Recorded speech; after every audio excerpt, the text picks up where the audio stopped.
What's up, Flaniverse? Who is ready for some Sunday Night Football? I'm ready for some Sunday Night Football. We've got the Falcons and the Commanders. Should be a fun one. Should be an impactful one for fantasy playoffs, for best ball, all of that. Jayden Daniels, always live to put up 40 fantasy points. Can the Falcons do anything? I don't know. Maybe they just give it to Bijan over and over. Should be a fun game. We're going to talk about it though from a strictly DFS perspective. Going to go position by position: quarterbacks, running backs, receivers, tight ends, defenses, kickers. I will take a brief look at FanDuel, and then I'll play around with some lineups, take any questions that you guys have. Let's go. Nick says, Skol. Yes, Skol, baby. Vikings just, I don't want to get too cocky about it because we might play them in the playoffs, but it feels good right now. It feels like the Vikings are on a good path right now. Can they beat Detroit next week? I was so pessimistic coming into today. I don't want to get overly excited about this, but pretty fun that the Vikings are currently putting a spanking on the Packers in Minnesota, and we'll at least have a shot at the 1 seed. All right, but we're not here to talk about that one. Let me know if anything happens in that game. I guess if there are any scores in the other game, I kind of care also, depending on who they are. Everything impacting best ball and all that. Mr. Inland says, Pack trying to make this close. What did I miss? It was 27-10. Oh no, did they just score? Emmanuel Wilson scored, so that does not affect anything related to fantasy football unless you're playing like afternoon only slate. But yeah, I don't love that. Okay, let's get into the quarterback situation. We have two rookie quarterbacks, Jayden Daniels.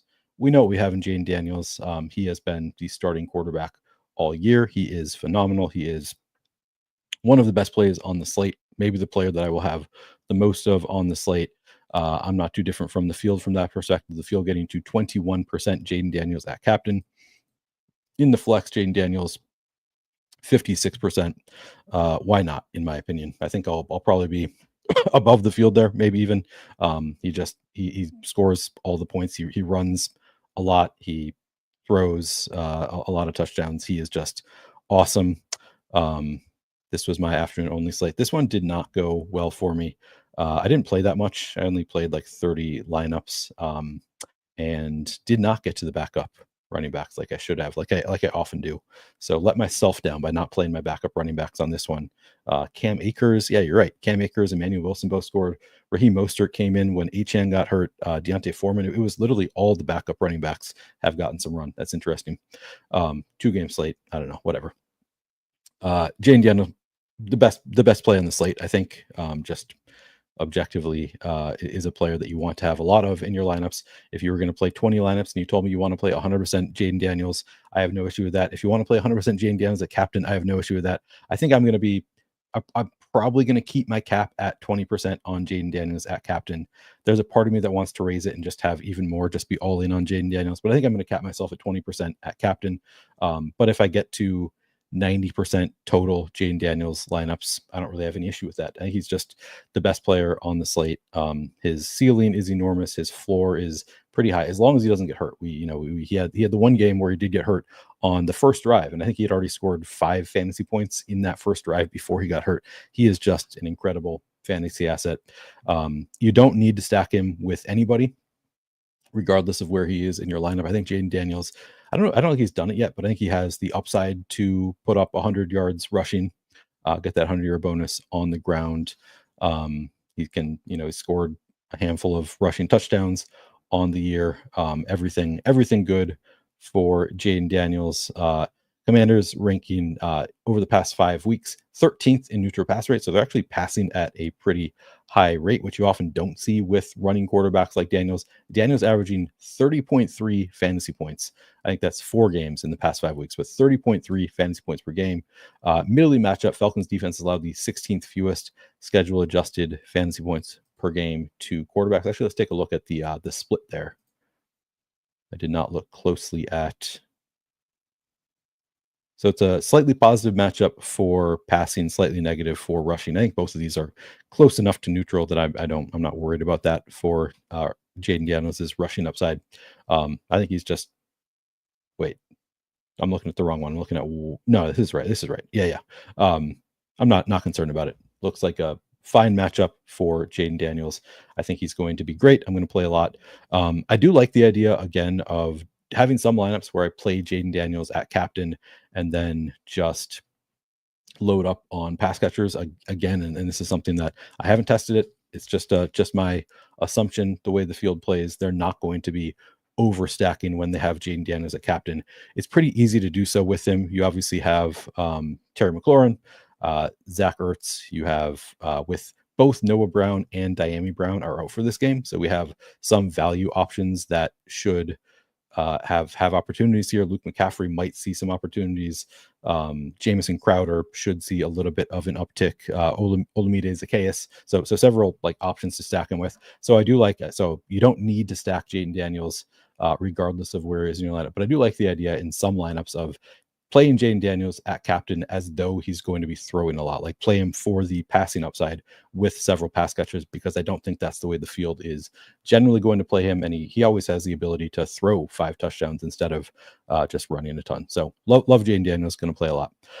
Michael Penix, we have a much smaller sample size. We have a sample size of 1 start last week for Michael Penix.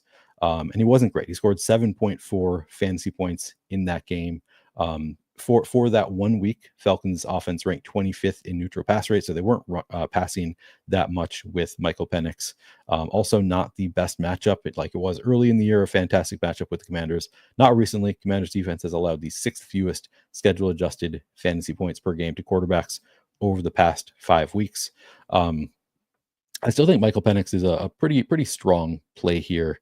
I'm not too concerned about the fantasy points from last week. Of course, we had the Kyle Pitts should have been a touchdown, turned into an interception just because he bobbled it off his hands. Might have been a touchdown. I don't know that he was necessarily getting in, as I recall, but potential touchdown turned into an interception because Kyle Pitts just fumbled the ball out of his hands. I don't think that the stats were indicative of how well Penix played in his debut. I think he's better than that.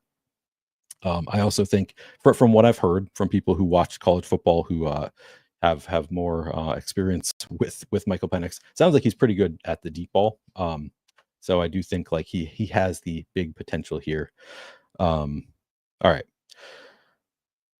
So I like Michael Penix, but it's all going to come down to ownership. He's getting pretty low ownership at captain, just 6% projected captain ownership. I think I want to be over that number on Penix. He's not that expensive, so easy to get over that number. In the flex, coming in at 34.5% ownership. I don't know if that's going to be the case. Like, I sometimes like to predict that these lower owned quarterbacks are going to come in lower. Are going to come in even lower than what the projected ownership is, just because people are kind of scared away. I don't think that that's necessarily the case with Michael Penix. I think with the the high draft capital and people being excited about the rookie quarterback, I don't think he's necessarily going to come in lower owned than 35%. But even at that number, I think that he looks like a strong play. If he comes in at 50%, I'll probably regret having as much as I do, but I think I'll be in the 40 to 45% range on Penix, or maybe I'll have like 50% total ownership on Penix with 40 something percent in the flex, and then 8 to 10% at captain, something like that on Penix. I think he's a pretty strong play here. And I would stack up Michael Penix. He does not run much at all. Didn't run much in college. So I think if you have him anywhere in your lineup, you want him to be stacked up. When you have Penix at captain, I would prefer to have multiple pass catchers with him, again, because of the scoring dynamics on DraftKings, where the pass catcher outscores the thrower on every single passing play because of the point per reception, more points per yard through the air for the receiver than the quarterback, more points per touchdown, all of that. It's difficult for the quarterback to be optimal at captain unless they are spreading the ball around, because their pass catcher would just outscore them if they're too concentrated. So typically player like Penix, who doesn't score fantasy points on the ground, I would prefer to have multiple pass catchers with him when I have him in the captain spot. You can certainly consider Bijan Robinson a pass catcher to be stacked with Penix if you want to include him in that stack. He definitely qualifies there. Okay, I think that's it on quarterbacks. Are the Packers really about to? What is going on? What are the Vikings doing? Sad. Good day, mate. Who is MPJ backup tight end he uses in practice? I don't think I understand the question. Oh, Michael Penix is Charlie Warner, I suppose. I would guess that it's Charlie Warner, who's sort of an intriguing option. We'll get there with the tight ends. Let's move on and talk about running backs first, though. Bijan, top of the list here, getting 16% captain ownership. He is one of the only two players projected for double-digit ownership. Terry McLaurin right there at 10%. But Bijan, 16% at captain. In the flex, Bijan coming in at 42%. So about 58% total ownership going to Bijan. I think he looks like a pretty strong play, kind of a neutral play, I guess, is kind of where I land on Bijan. I think he will be probably my second highest owned captain, and probably be pretty close to the field overall on Bijan. It has been, I guess it hasn't been that great recently. We think of this as being a nice matchup with the Commanders. In recent weeks, it has not been a very strong matchup. I'll sort this way. Sixth worst matchup against the Commanders for running backs over the past 5 weeks. See, on the season, where do we rank on the season?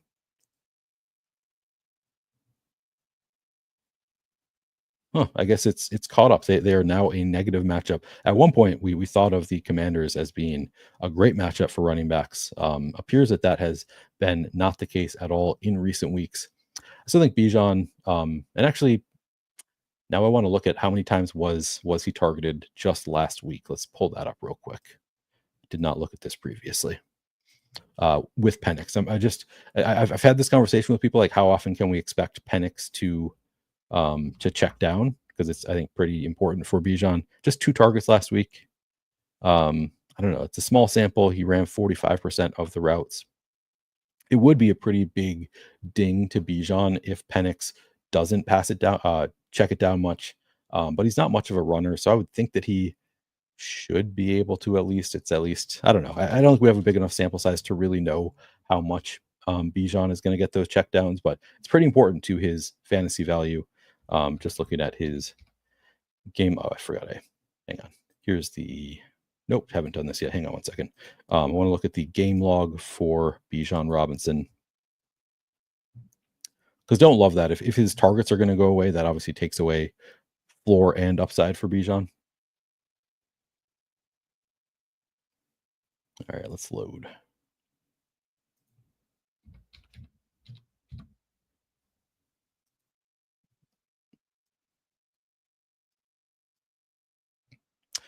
So 2 targets last game, just 1 target the week prior, then 2 targets.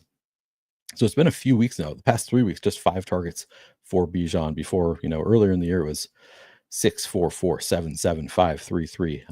So this is kind of a concerning development here for Bijan. I want to give him another chance with Penix. See if Penix realizes that he has a dynamic running back and starts targeting him a little bit more. I don't love it. I don't love that he was only targeted twice last week. I still think I'm probably going to be, at least with the field at captain, where he's getting 16%. I'm probably going to be here at flex also, but it's possible I come in slightly lower owned than this on Bijan. You can see here with the sort of by projections here, there's kind of a gap, like multiple gaps. We got Jayden down to Bijan is one gap, and then another gap down to McLaurin, and Penix is kind of right there. Brian Robinson kind of right there, Drake London, and then another gap down to Ertz, Mooney, Zacchaeus, etc. And I think I'm, generally I want my lineup still to project well. I think I'm probably still going to have a good amount of Bijan. I'm probably right with the field there. I don't think it's going to be that far off in my Bijan exposure. And then we have Tyler Algier also there for, I'm going to sort by salary again. For the Falcons, getting 19% ownership. I think that is totally warranted. I'll just pull up the game log here for Algier, but he has some obvious standalone value. Last week had 11 carries, 1 target on 14% route participation. The week prior to that, 12 carries, 0 targets on 5%. Usually not very involved in the passing game, but 11, 12, 9, 8 carries over the past 4 weeks. I think that's pretty promising usage for Algier. He is 4,000, I believe. So the price is up there. I don't think I want to play that much more than the field, but if I got to somewhere in like the 20 to 25% of Algier range for Algier. I think he's a pretty strong play just because like he's not crazy high owned. He has a good amount of standalone value, and then he also clearly has contingent upside. If anything were to happen to Bijan, he would look really strong.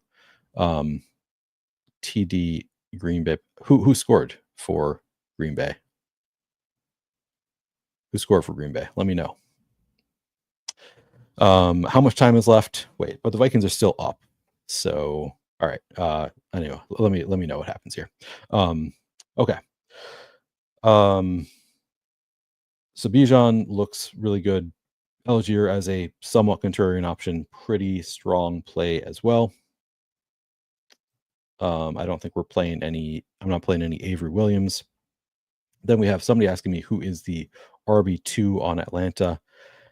I don't know. Let's take a look at it, I guess. I don't have a strong read on McNichols versus Chris Rodriguez. Neither of them has that great of a role. Here, I'll pull it up for the past 5, I guess it'd be 4 games over the past 5 weeks.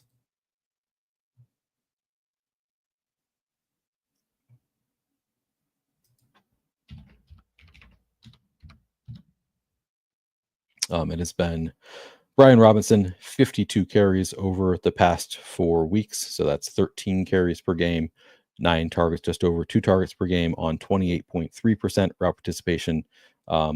Fairly strong usage for Robinson. I think he's also been banged up for some of these games to some extent. So maybe that has cut into it a little bit. But yeah, McNichols and Rodriguez, 13 and 17 carries. And I guess Rodriguez, that's 1 fewer game, had more carries over this span than McNichols, but 0 targets for Chris Rodriguez, 5 for McNichols, and McNichols more involved in the passing game. So I don't know how do you split that? Who do you call the RB2 there? Both kind of have their roles. I think McNichols would probably be my preference of the two, but it kind of comes down to ownership also. But let's talk about Brian Robinson first, because he is in that top tier of players where he is certainly eligible, somebody you'd consider to play at captain. Getting 9% at captain, I think, is fine for Brian Robinson. Let's see. Another pretty middling matchup here, better for receiving backs against Atlanta. But again, fairly neutral matchup all around for Brian Robinson. The role is good enough that I think he's a fine play at 9% ownership. Not somebody that I'm trying to get overweight to the field there, but I think I'll probably be not far behind. I think it's a strong enough play. And then in the flex, Brian Robinson, 30% ownership. I don't know. I think I prefer a lot of the other options up here. So I think I am probably going to come in a little bit underweight on Brian Robinson, not by a ton, but he's getting 39% total ownership. I'm probably going to shoot for like 30% exposure to Brian Robinson. So I still have outs if he does well, but not my favorite bet up in the higher price range. I'd much rather play Jayden Daniels clearly, but McLaurin, Bijan Robinson, Penix, I think are all better options. So probably going to be a little bit underweight to Brian Robinson overall. And then McNichols and Rodriguez. Let's see. McWeapon getting 13% ownership at 2,800. Rodriguez getting 3.5%. Okay, so I was going to say I prefer McNichols in a vacuum just because of the passing game volume that he's getting, like a little bit of passing game work. And I don't think that either of them has the clear contingent upside for when Brian Robinson is out. I think it'd be kind of a split backfield there. But because he's getting more ownership and he is more expensive, I guess I'm breaking the tie to Chris. Like I'd be more inclined to be overweight to 3.5% Chris Rodriguez than 13% Jeremy McNichols. I think 13% is totally fine, but I think the 3.5% to Chris Rodriguez stands out to me as the better number. All right. I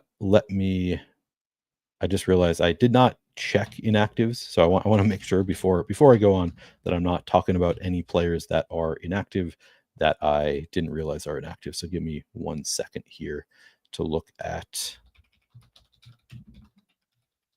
inactives for this game. All right, the Commanders Oh, looks like I found Falcons inactives first, and it is nobody that I was going to play in DFS. Commanders inactives. Yeah, Diami Brown, we already knew. Marshawn Lattimore is inactive. I don't know if I necessarily knew that. Or I should say, I did not know that Marshawn Lattimore. Has he been playing though for the Commanders? I feel like they were getting better without him, but maybe I'm wrong. Is that impactful? Let me look at his game log. This is I thought he was playing now.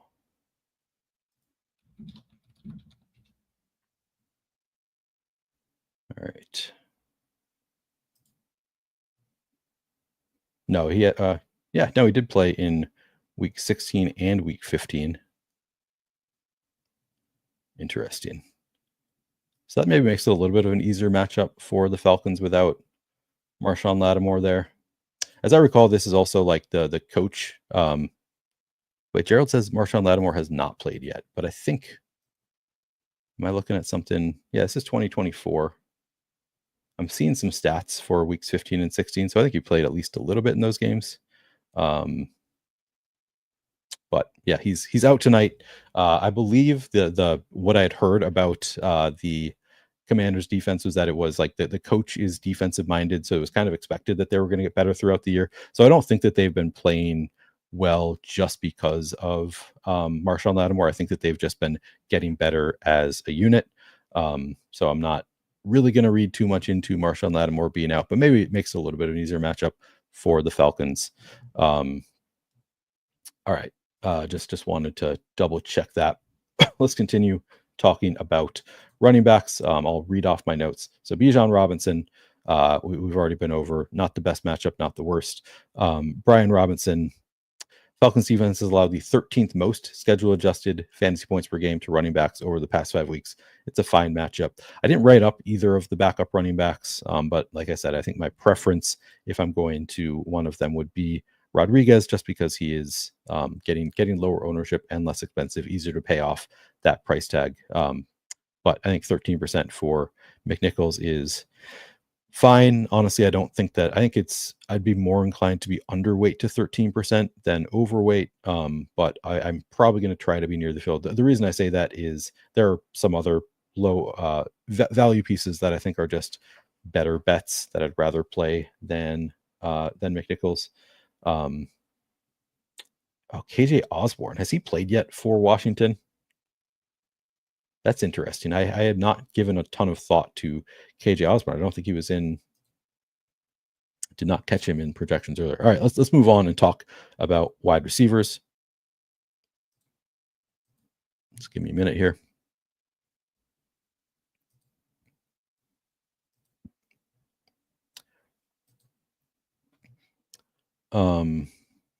Somebody said they want to send me a hat, but they can't get in touch with me.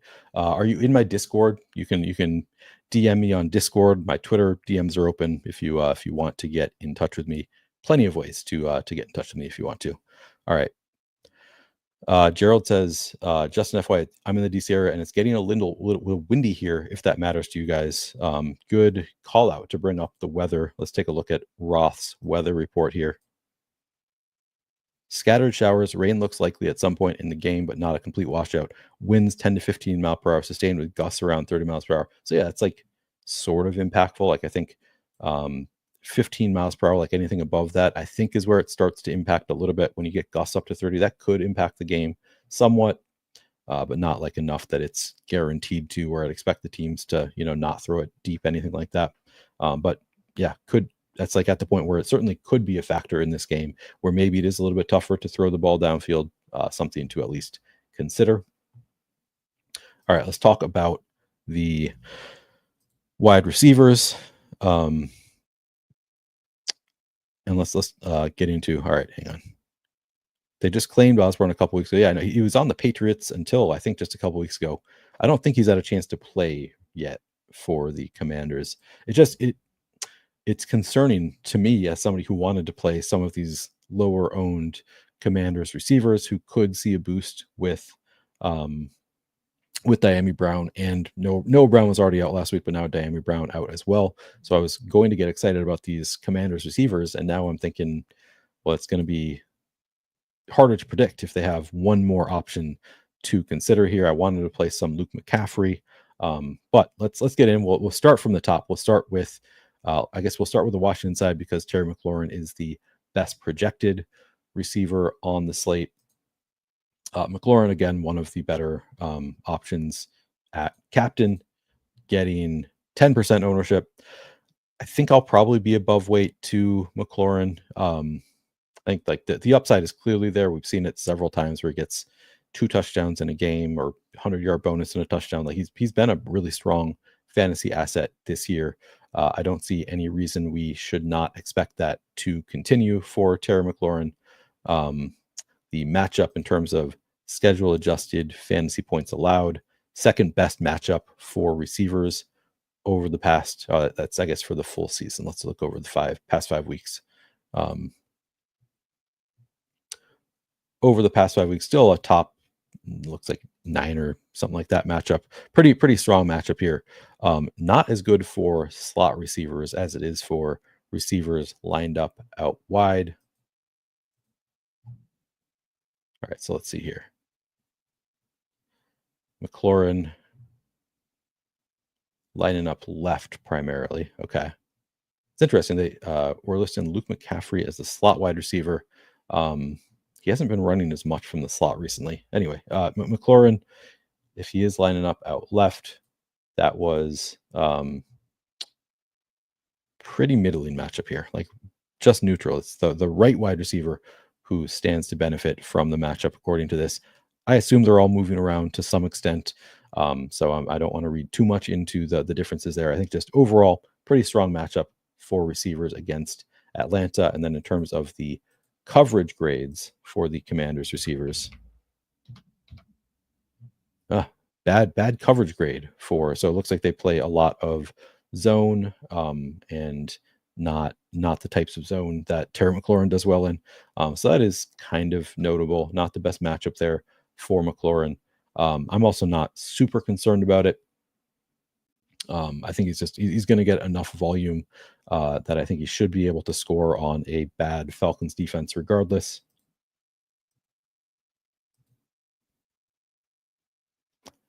All right, who has the best coverage grades? Jamison Crowder. Interesting. So this looks like look at that coverage grade for Jamison Crowder. Obviously small sample size, but that is really, he's done really well against the types of coverage that the Falcons play. So that is worth noting. Actually, Jeremy McNichols also strong coverage grade there. Noah Brown is out. Zach Ertz slightly positive. All right, interesting. Okay. And actually, let me. I want to see. Has KJ Osborne played at all? Did he play last week for the Commanders?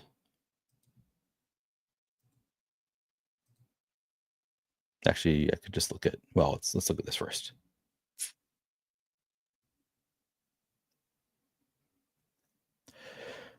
I don't think he did. I don't think I saw him when I was doing my earlier research, but I could have missed it.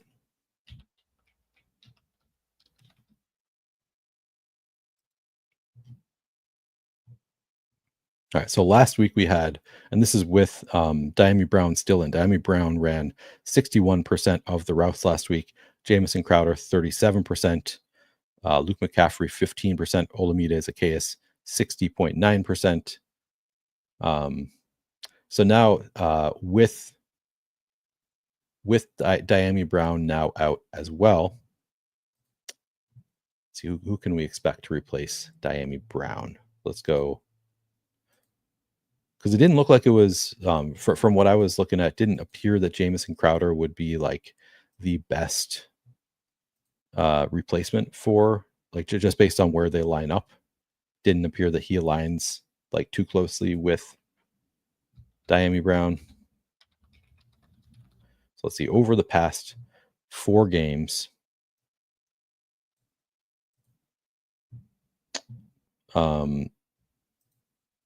Diami Brown primarily lining up out wide, 30% in the slot.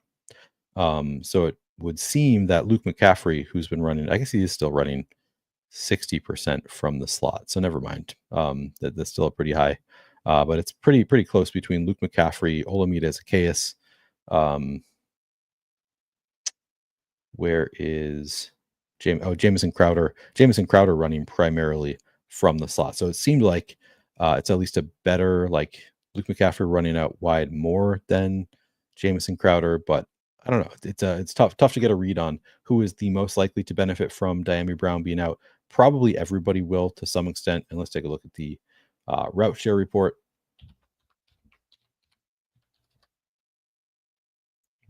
So we had last week, so you can see here the past 2 weeks, Noah Brown has been out, and it's been Terry McLaurin running a ton of routes, and then Dyami Brown was kind of the number 2 receiver in terms of routes run. Now Dyami Brown is out, so then we're trying to figure out who's going to be playing the most. It looks like probably Olamide Zaccheaus. I think he's being projected as the wide receiver 2 at this point behind Terry McLaurin. I think that is how it should be. Should be projected as a wide receiver 2. And then it's anybody's guess to some extent. Crowder has been running more the past 2 weeks with Noah Brown out. So he could see a further increase to maybe he gets to 50-60% route participation. Luke McCaffrey is a sort of interesting, like maybe he gets a little bit of a boost here from Dyami Brown being out now too. Like we're vacating 61% of the routes or something. So we should see some boosts around here. I think that the best bet is that it's going to be primarily Olamide Zaccheaus and then some combo of Luke McCaffrey, Jamison Crowder, and KJ Osborne. And I think it's kind of hard to predict. But let's take a look at the ownership of those 3, and we can think about. And I guess, sorry, let me finish my Terry McLaurin. So McLaurin 37% in the flex and 10% at captain. I think I'm good with those numbers. I think I'm probably going to be pretty close to the field on McLaurin. I think he looks good, really strong option. But then it gets more complicated. Olamide Zaccheaus coming in at 22.5% ownership as the presumptive wide receiver 2 at 6,400.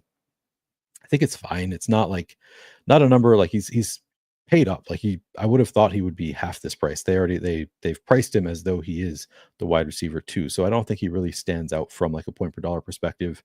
I think 22% ownership is fine though for somebody who should be operating as the wide receiver 2 here. 3% captain ownership. I think all around just fine ownership, not taking any kind of stand on Olamide Zaccheaus. The field projecting for around 25%. That seems about right. Jamison Crowder, 20% ownership.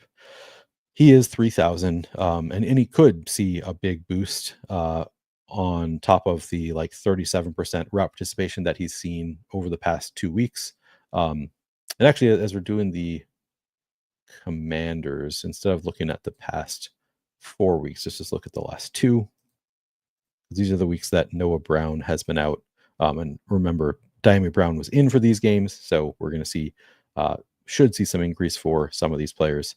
But over the past 2 weeks, Olamide Zaccheaus has been taking on 12 targets on 54% route participation. We'll probably see an increase in route participation, maybe an increase in targets also for Olamide Zaccheaus with Dyami Brown, again, 69% route participation over the past 2, vacating some opportunities here. So maybe some of those trickle up to Zaccheaus, and then Crowder has only run 35% of the routes and seen 7 targets. So I think we're all kind of anticipating that he'll see a little bit of an increase in route participation. And if he sees 4 targets, he looks okay at 3,000. Maybe he sees 5 or 6. You never know. Luke McCaffrey could take on some of the role that's being left behind by Dyami Brown. I think he's a fine low-owned option depending on the ownership. And then we have KJ Osborne coming in that we have to worry about as well now. But looking at the ownership, we have McCaffrey at about 9% ownership, KJ Osborne at 7% ownership, Crowder at 20% ownership. Yeah, I don't know. I wish the field was worse at this, but these seem like kind of fine numbers all around. Like, who would you rather play between Luke McCaffrey and KJ Osborne? They haven't really shown a ton of confidence in Luke McCaffrey, so I was going to be playing a good amount if not for KJ Osborne, just just because they're vacated opportunities and not getting a ton of ownership. But like the route participation, look at the way it's trended throughout the year. Like they just do not seem to think that Luke McCaffrey is an NFL player at this point. So I probably don't really get above the field there. I think KJ Osborne might be the better bet, but he hasn't been with the team that long. It's a tough situation to parse. All right. What do you guys think? Anybody have thoughts on the Washington receivers?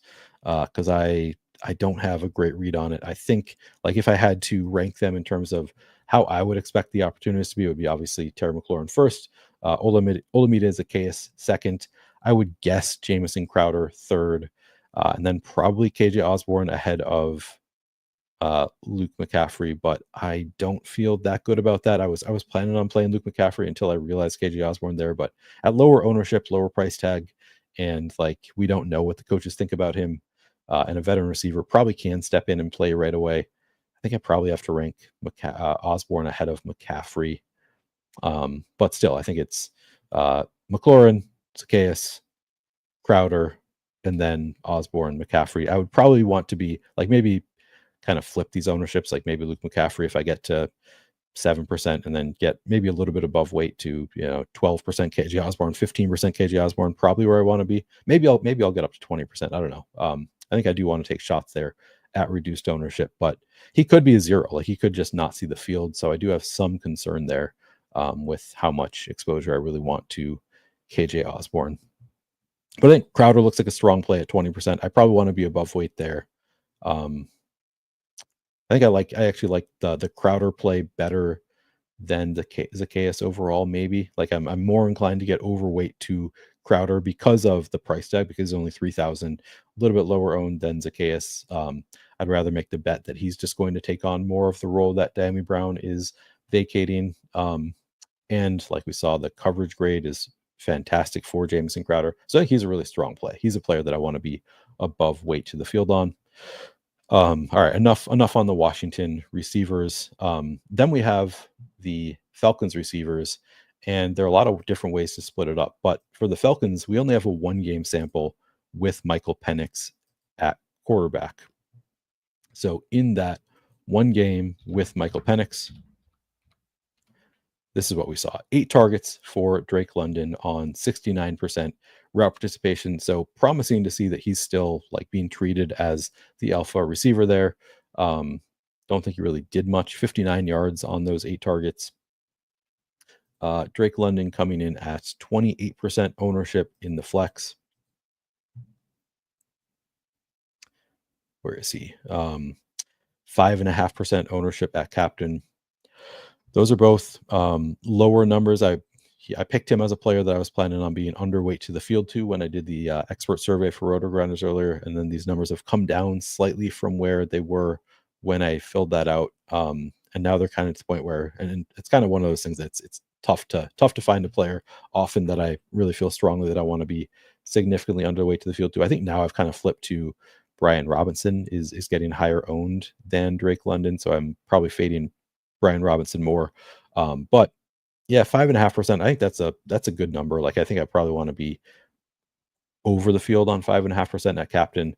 But in the flex, I might come in still slightly underweight to 28%. Drake London, he's expensive. I just prefer some of the other expensive options to Drake London, but honestly, don't have any real issue with it. 8 targets, pretty nice to see that they are still targeting him quite a bit. But I like him better, I think, at captain at lower ownership. Then you have Darnell Mooney, saw 6 targets last week, still ran a ton of the routes, only getting 20% ownership. I think Darnell Mooney, to me, is a pretty intriguing captain option at low ownership, 3% projected ownership. Again, the word on the street about Michael Penix is that he is good at the deep balls. Mooney theoretically should benefit from Penix throwing it deep. So I like the idea of playing some Mooney, hoping for some of those long balls, particularly at captain. I think he makes for a strong play at 3% ownership, just because if he does happen to get a couple of those big splash plays, he could pay off in a big way. So I think Mooney a pretty strong captain option at 3%, and I'll probably be above weight to 20% in the flex. Also, although he is fairly expensive, for a guy playing with a rookie quarterback who's pretty new. But yeah, I think he's a strong play there. AJ says, yeah, Ertz got concussed week 15, wasn't featured week 16, might take some targets. That is true. Yeah, he was played limited snaps in week 15. Yeah, I guess I hadn't thought about like the angle that, because he ran like I think full routes in week 16. It's possible he lost some targets as a result. That is true. Yeah. All right.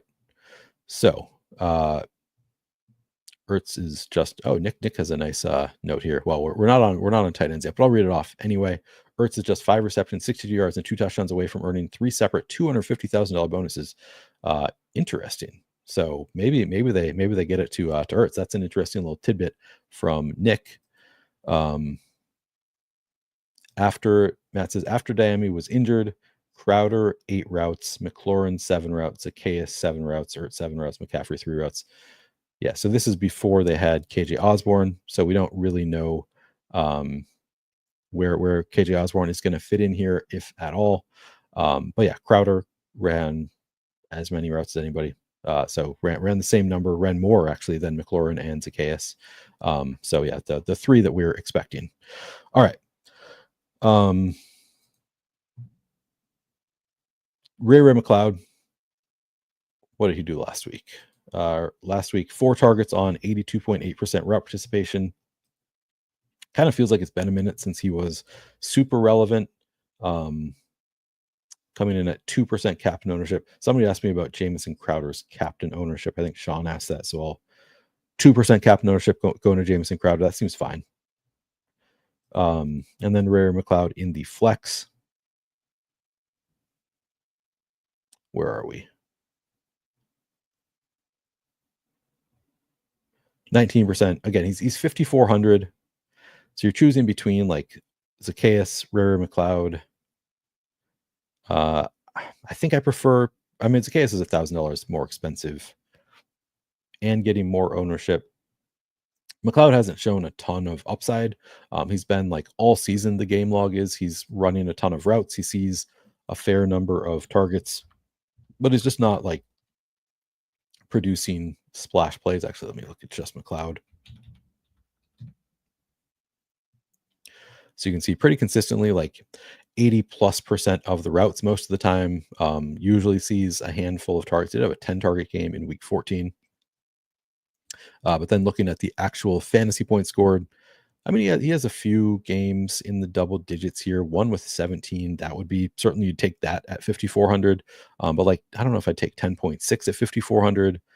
12.5 is kind of borderline. So he only has one game that you like would definitely want at his price tag in this game where he put up 17.1. Otherwise, it's like 10 to 12. Like that's, if he told me he's going to get 12.6, 12.5, I think I'd probably take him right around the exposure that he's coming in at. But I don't know. He hasn't really shown a ton of upside. I still think the ownership is fair on McLeod, where he's only getting 19%. Like if he just scores a touchdown, he's going to look pretty good. If he scores a touchdown and has 4 receptions for 40 yards, we'll take that. So I think McLeod fine at 19%, not like a huge stand for me. And then do we have any other? Chris Blair, I don't think I need to worry about Chris Blair. I'd rather play the Washington receivers where there's a little bit more room for somebody to take on a bigger role. All right, that's it for the wide receivers. I'm going to check in on chat again, and then we'll talk about tight ends.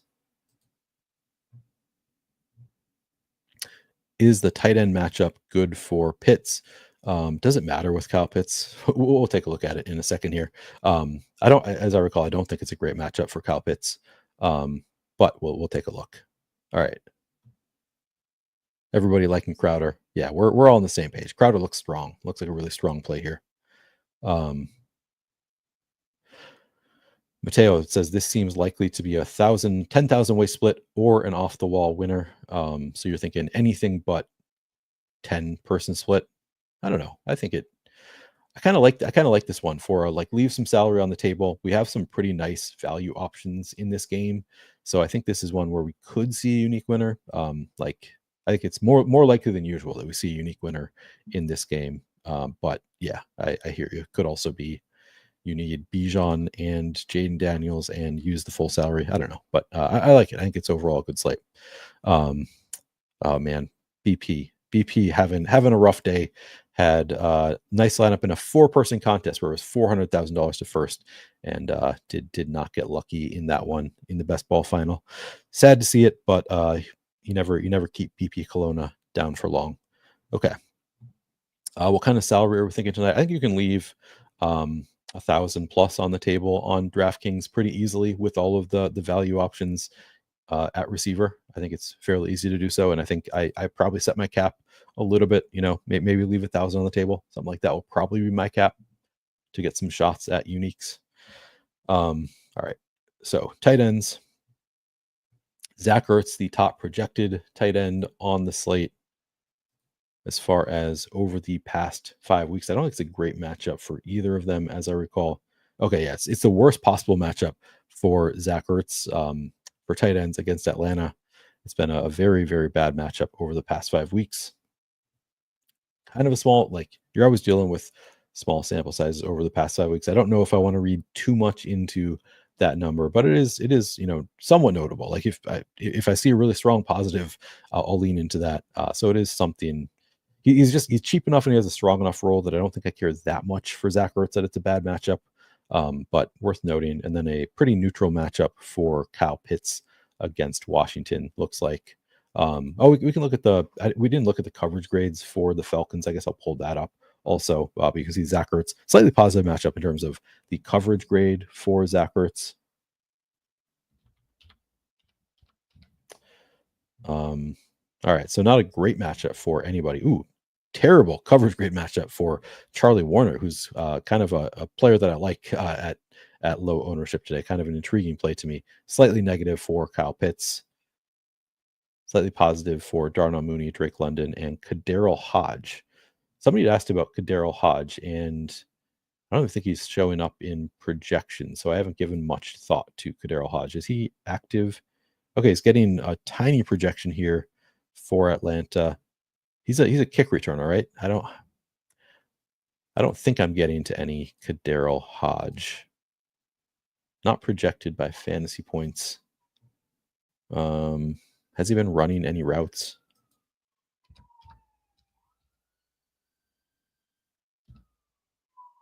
He ran 1 route in week 15, 2 routes in week 13. He can break one, I suppose. Has that ability.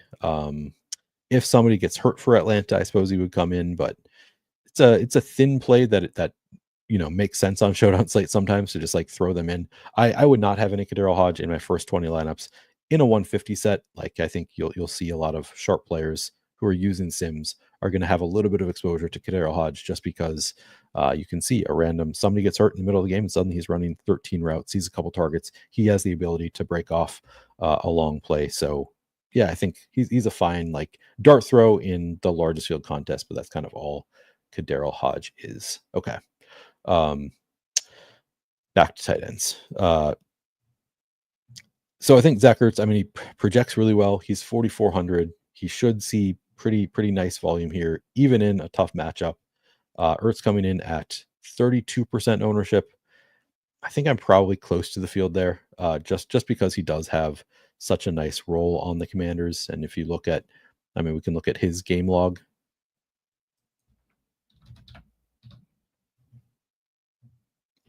So last week, he did just see 2 targets on 67% route participation. His role has been worse. Wait. Oh, that's because I'm seeing Chris Manners mixed in there. I was very confused for a second. Okay. So in week 16, just 2 targets on 67.4% route participation. Week 15 is when he got concussed. He had already seen 2 targets in that game. Prior to that, though, 5 targets in a game, 9, 7, 6, 1, but then 11, 5, 4. Generally a pretty strong role here for the Commanders. One of the highest target shares on the team. And he's only 4,400.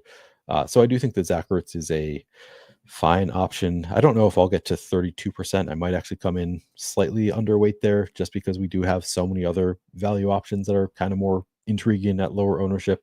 And he's not somebody who's going to be like breaking off any big plays. His splash plays come on short touchdowns. He's not going to have like a 60-yarder at this stage of his career. 8.5% captain ownership feels fine. Not a number that I'm like excited to get above weight to. I probably come in under 8.5% Zach Ertz a captain, but I think that's not far off from where it should be. Overall, I think I'd probably come in slightly underweight to Zach Ertz because we have some other lower owned options that I think have higher upside, probably lower floors, but higher upside, I think, for a lot of these receivers. Then we also have John Bates, Ben Sinnott. I don't think we have any real reason to be enthusiastic about any of them, but I think that they are all kind of large field dart throws, classic backup tight ends for the Commanders. See, last week we had John Bates ran 2 routes, saw 1 target. Ben Sinnott ran 1 route, saw 0 targets. Like if Zach Ertz gets hurt, then I guess one of them will probably see a bigger role. You can always hope for a tight end touchdown, but neither of them is particularly exciting. They're both large field dart throws only. And then we have Kyle Pitts, who, if you're looking at the Best Ball Mania leaderboard, there is a team with Kyle Pitts that is fairly near the top of the Best Ball Mania leaderboard. It would be kind of hilarious if Kyle Pitts puts up like 15 fantasy points and wins somebody Best Ball Mania tonight. I think that is live to happen. So I'm kind of I kind of want to see if it happens. I don't know if I'm cheering for it. I don't know any of the people at the top, but it would be kind of funny at the very least. I am not particularly enthusiastic about Kyle Pitts. Yeah, he's at 17. So this is, I believe, the lowest ownership I've seen on Kyle Pitts. At 17%, I think I would take shots there. Like he still does have kind of some big play upside. He doesn't flash it very often, but he does still have it. And he's only 4,800. So if he does come in at 17% ownership, I think I would want to be above weight to that number on Kyle Pitts. I'm going to keep on martingaling Kyle Pitts exposure and just hope for one of those long plays to turn into a touchdown. I think this is a number worth being overweight on Kyle Pitts. At captain, Kyle Pitts coming in at 2% owned. That's also fine. I think no strong opinion there.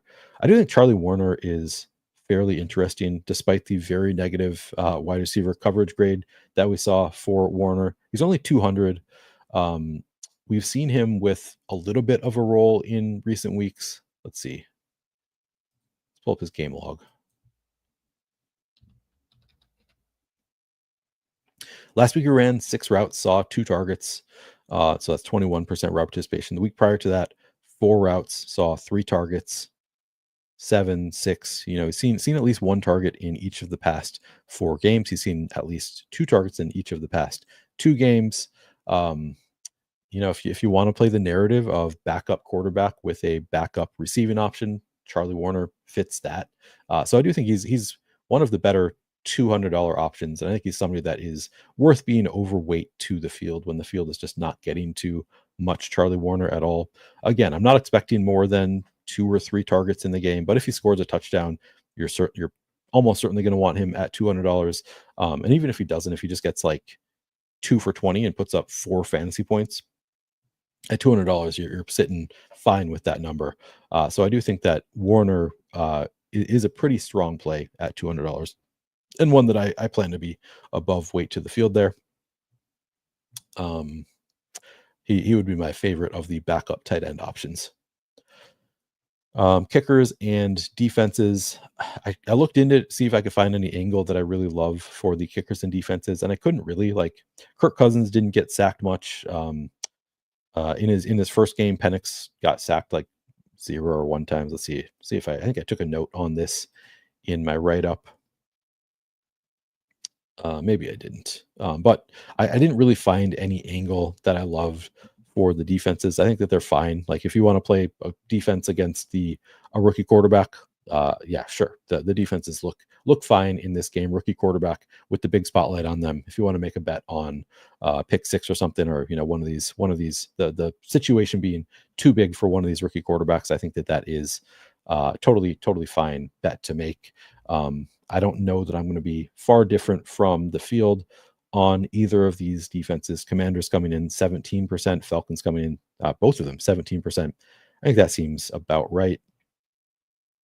Riley Patterson coming in 18%, Zane Gonzalez 22%. Again, I think no real stance for me on kickers and defense. I think obviously all pretty good plays, but they seem to be getting about appropriate ownership. This isn't a spot where I'm taking any kind of major stand on any of them. Probably going to be right around the field on all. All right, let's take a brief look at FanDuel. Then I'm going to play around with some lineups. Take any questions if anybody has any remaining. All right, FanDuel at MVP. Oh, and I haven't said it yet on the stream. I want to remind you, I'm trying to get to 5,000 subscribers by the end of the NFL season. I still have over 800 left to go before then, and only a little over a month until the end of the NFL season. So the pressure's on for me to add some subscribers to the channel. So if you guys would, if you're not already subscribed, would appreciate it if you would subscribe to the channel. Of course, if you like the video, tell your friends about the channel, commenting, all of that helpful for the YouTube algorithm, and very much appreciate the support. All right, I'm going to actually move this sidebar down before I move on to the FanDuel portion.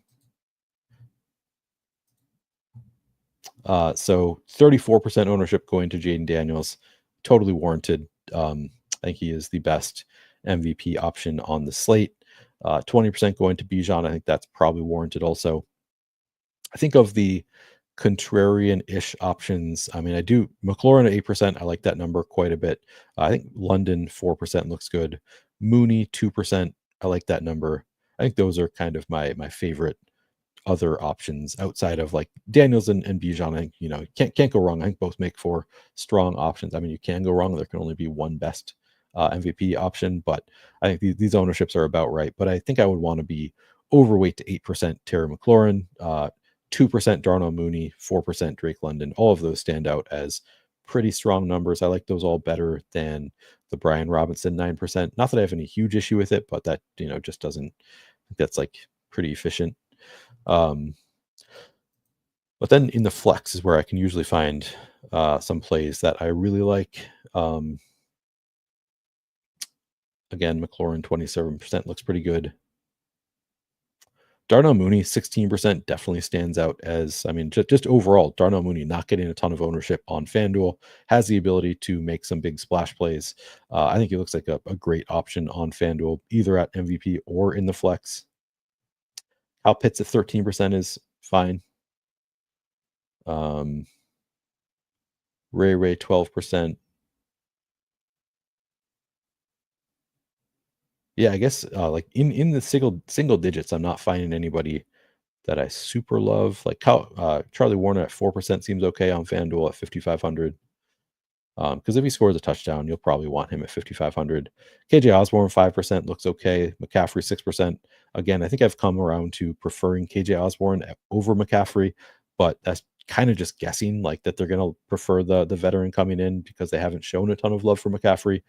That's just my kind of uninformed read on who they might like better. Actually, before I move on, let me actually check the Coach Week Index Discord to see if there are any quotes that I've missed on like KJ Osborne or Luke McCaffrey. That's actually, I should have done this earlier when we were looking at wide receivers. It just kind of occurred to me that's possible that I missed some Coach Week here.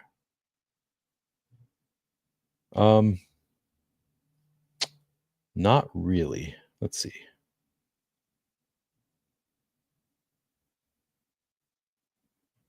On the 13th, head coach Dan Quinn said, KJ Osborne will be available, but I would say that it will be hard to have him up at this point unless something changed. We're just in the process of getting him going. If we can keep making strides, then we'll have a better sense as we get into next week and beyond. So that was on the 13th. So they've played, I assume, 2 games since then. So we are at that next week and beyond part of the season. So maybe I'm still hopeful that they get him involved here. On the 12th, Cliff Kingsbury, offensive coordinator, said, KJ Osborne can play inside, outside, and give you a lot. We got to see how he fits in with us and get him up to speed from what I've seen on tape, he's definitely a guy that we can use. We'll try and do as much as we can with him in practice as we can see if he can be game ready. He'll definitely have a role soon. So that was on the 12th. He has not had a role yet, but he is active for this game. I think it's promising that he could play at this point. Some nice coach speak on the 24th. Olamide Zacchaeus is such a competitor that I think other guys have competed harder because they don't want to not keep up with his standards. So they're loving Olamide Zacchaeus. And then Ben Sinnott got a quote here. On the 26th, offensive coordinator Cliff Kingsbury said Ben Sinnott is a very skilled football player. The blocking aspect is something that we're continuing to work on with him. It's a different speed and different level of play. He's making big strides in that area, and we'll continue to bring him along. He's behind one of the best pass-catching tight ends in the history of the league. I guess, yeah, that's not necessarily depending on how many are included in that group. So that keeps a few reps off his plate, but we're very pleased with his progress so far. So they're just kind of conceding that Zach Ertz is better. I guess I didn't even talk about Ben Sinnott. What is the ownership on Sinnott? 2%. That seems fair for Ben Sinnott. He hasn't really been super involved. Last week for Sinnott ran 1 route, 0 targets. Yeah, I guess I did talk about him. Mentioned him as somebody that is really just a dart throw. All right, so yeah, FanDuel, Cal Pitts looks pretty good. McLeod 12%. Like nobody saying it was like amazing. I guess KJ Osborne would probably be my favorite bet down here at 5% in the single digits. But Warner looks okay. McCaffrey looks okay at 6%. If you think he's going to beat out KJ Osborne for the playing time. All right, I'm going to move this back to DraftKings so I don't forget later. And then I'm going to play around with some lineups, check in on chat. Oops.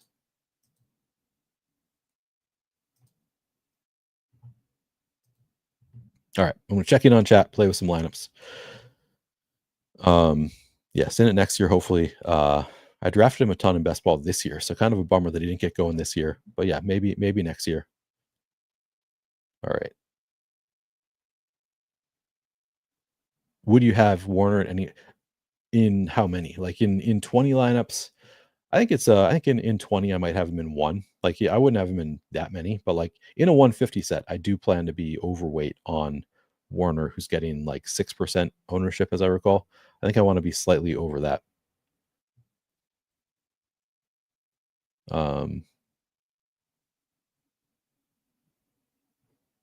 right. Just checking in stuff. 46-ish minutes. What kind of salary are we thinking? So Daniel's asking about minimum salary. I don't set minimum salaries. I make the assumption that if a lineup projects well enough to make it into my player pool, like I don't turn up the randomness that high. So if a lineup projects well enough to make it into my lineups, if the optimizer is going to give it to me after I've done my settings for like the rules I want and stuff like that, I would allow it, even if it was 35,000. If it projects well enough to make it out of the optimizer, I will just take it on a showdown slate. It's different for like NBA DFS, but on NFL Showdown, I don't set any kind of minimum salary. I will set a maximum salary tonight to avoid some dupes. All right. I hope that you're right, that I'll have 5,000 by then. I don't know how the playoffs are going to go, if people are going to be sticking around, but I'll be doing a lot of shows throughout the playoffs. All right. So in one lineup, I talked about liking the idea of stacking up Jayden Daniels quite a bit. Let's see if I can fit Terry McLaurin into a big stack with Jayden Daniels. So what if I do Jayden Daniels +3? Can I make this work with Crowder? Probably if I did Osborne. And then if I do Bijan, then I can fit Zacchaeus in this lineup. Do a full-on 5 receiver, but I don't think I'm going to do that. Could do 2 bringbacks with Ray or McLeod.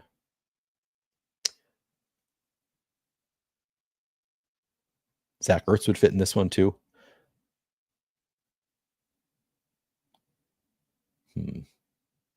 Tough figuring out how to fill this one out. And I've gotten the the beginnings of lineups have done really well recently on these. I go back and think, man, did I draft the nuts? Did I pick the nuts? And it's usually the first few look pretty good, and then it falls apart at the end.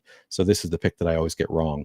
I'm going to go with Ray McLeod here. I think that looks pretty good. Leaves 1,500 on the table. Jayden Daniels with 3 pass catchers in the flex, and then Bijan and Ray McLeod bringbacks. I think that looks like a pretty solid large field GPP lineup. And by the way, most of what I talk about on these shows, I'm talking about for large field GPPs because those are the contests that I play almost exclusively for NFL Showdown is the largest field. So when I'm talking about leaving salary on the table, stuff like that, I'm doing that with large field tournaments in mind. You don't need to do all of that stuff when you're playing, fields of 100 or 1,000, not necessarily the same type of way. All right, what else? What else can we do here? Maybe I'll do one more. Should we try a Crowder captain lineup? See how that looks. So Crowder, I'm still inclined to go with.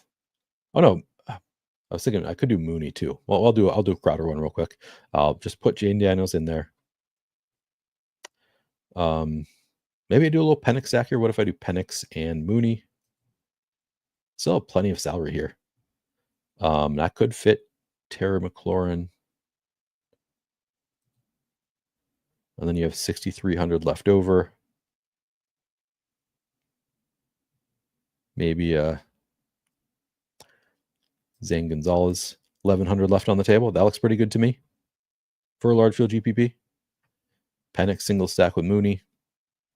Daniels with a couple pass catchers.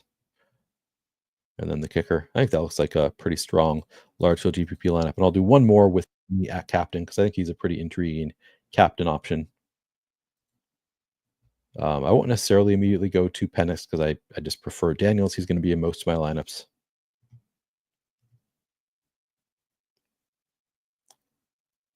Again, I think Crowder just a strong option in general. So we've got Daniels stacked now, even though we don't necessarily need to. I think Kyle Pitts is low enough owned that I have some intrigue there.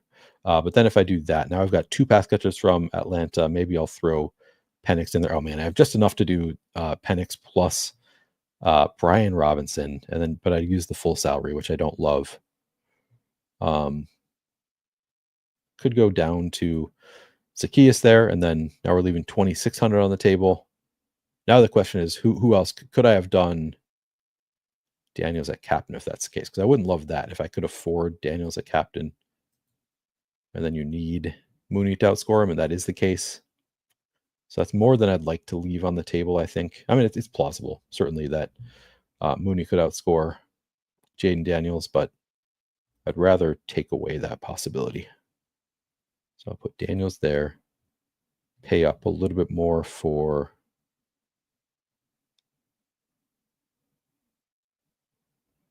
who else do I want? Instead of Pitts, McLeod maybe. I don't know. Maybe it's just okay. But that's part of the reason I'm going to have a ton of Jayden Daniels at captain is that I just think he is going to score a lot of fantasy points. Like I think he's just it's going to afford that for players to outscore him. Obviously, it can happen. But in this game, I don't think there's that many players that are very likely to outscore him. I mean, I could go instead of no, I couldn't afford Bijan in this one. If I did, I then could go Bijan plus Pitts, and that one projects better. This would be like more likely to hit for sure, and I think it's still, yeah, I think that's a fine lineup. All right, I think that's going to do it for the lineups portion. I'll check in on questions before I go. Ownership on Algier on FanDuel. I guess I can look at that real quick. By the way, if you want to get a slight discount, like $10 off on Roto Grinders, there is a link in the description or a few links. So check out the links in the description of this video if you're looking for any kind of discounts. Algier coming in 15% on FanDuel at 9,500. I think that's a pretty nice play. I think that's a nice bet on Algier where you don't have to worry about the PPR as much. Easier for him to keep up. All right. I got to get out of here and go make my lineups. Luckily, I have 10 minutes because this is Sunday night where it starts a little bit later. Appreciate all of you hanging out with me for this show. Again, please do subscribe if you haven't already done so. Like the video, comment, hit the notification button if you want to get alerts when my shows go live. I'll be back tomorrow night for Monday Night Football for the final game of Championship Week. Should be a fun one. All right, let's win some money tonight. Good luck, everyone. Join the Discord if you're not already in the Flaniverse Discord. If you want to, the link is in the description of this YouTube video. All right, thanks, guys. Catch you tomorrow.